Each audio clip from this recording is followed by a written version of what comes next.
Wajib, kata Imam Al-Ghazali dan ulama-ulama tasawuf yang lain, wajib belajar tasawuf fardu ain, dan wajib seseorang itu mempunyai guru untuk membimbing dia dalam bab zahir dan juga batin, wirid dan sebagainya. Itulah ada ijazah, itulah ada bai'ah tariqah. Tariqah, apa tu tariqah? Tariqah tu apa? Tarikat. Tariqah tu jalan, sayang.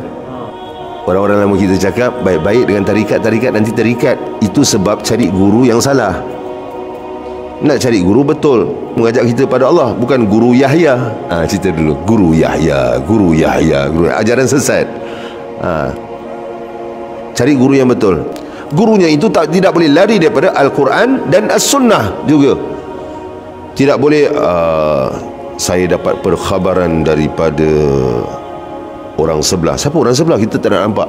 Ada yang gaib, yang dia menyatakan bahawa kita kena makan nasi mandi minggu depan malam Jumaat. Ini jauh-jauhkanlah. Merepek.